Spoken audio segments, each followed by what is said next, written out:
2026년 7월 말씀일기 머릿글입니다. 2023년 여름 민수기를 묵상하며 말씀일기를 썼던 때로부터 어느덧 3년의 세월이 흘렀습니다. 그동안 세상은 적지 않게 변하였습니다. 국내적으로는 정권이 교체되었고 세계적으로는 예상하지 못했던 정치적 변화들이 이어졌습니다. 나라와 나라 사이의 긴장은 더욱 깊어졌고 경제와 문화, 교육과 기술의 영역에서도 이전에는 경험하지 못했던 변화가 빠르게 진행되고 있습니다. 특히 인공지능 시대의 도래는 인간과 사회 그리고 교회의 미래에 대한 새로운 질문들을 던지고 있습니다. 교회 상황도 마찬가지였습니다.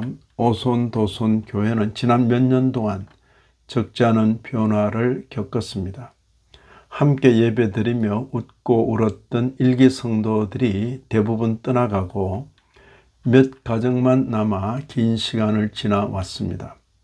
때로는 광야를 걷는 듯한 외로움과 막막함도 있었습니다. 그러나 하나님께서는 작은 공동체를 버리지 않으셨습니다. 최근에는 귀한 두 분의 성도를 더해 주시며 다시금 소망의 불씨를 보게 하셨습니다. 돌이켜보면 지난 3년은 여러 의미에서 광야의 시간이었던 것 같습니다. 그러나 민수기를 다시 펼치며 깨닫게 되는 것은 광야가 단지 고난의 장소만은 아니라는 사실입니다.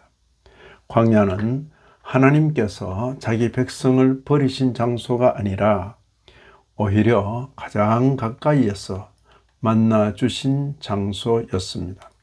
광야는 실패와 원망의 장소인 동시에 훈련과 은혜의 장소였고 죽음의 장소인 동시에 새로운 세대가 준비되는 장소였습니다.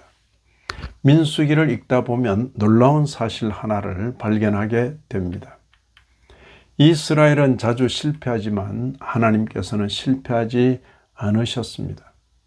백성은 약속을 잊어버리지만 하나님께서는 약속을 잊지 않으십니다. 백성은 광야에서 머뭇거리지만 하나님께서는 결국 자기 백성을 약속의 땅까지 인도하셨습니다. 민수기의 주인공은 모세도 아니고 이스라엘도 아닙니다. 광야에서도 언약을 신실하게 이루어 가시는 하나님이야말로 민수기의 참된 주인공이십니다.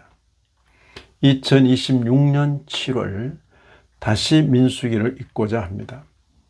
이번에는 단순히 광야의 사건들을 공부하기 위해서가 아닙니다. 오늘 우리 자신의 광야를 하나님의 말씀 앞에서 해석하기 위해서입니다. 빠르게 변하는 시대 속에서 변하지 않는 하나님의 신실하심을 배우기 위해서입니다. 숫자와 규모를 자랑하는 시대 속에서 하나님 중심의 공동체가 무엇인지를 배우기 위해서입니다. 그리고 무엇보다도 광야의 회막과 반석과 놋뱀이 궁극적으로 가리키는 예수 그리스도를 더욱 깊이 알기 위해서입니다. 민수기를 읽는 한 달 동안 원망보다 감사를 배우고 두려움보다 믿음을 배우며 환경보다 하나님을 바라보기를 원합니다. 광야는 끝이 아닙니다. 광야는 약속의 땅으로 가는 길입니다.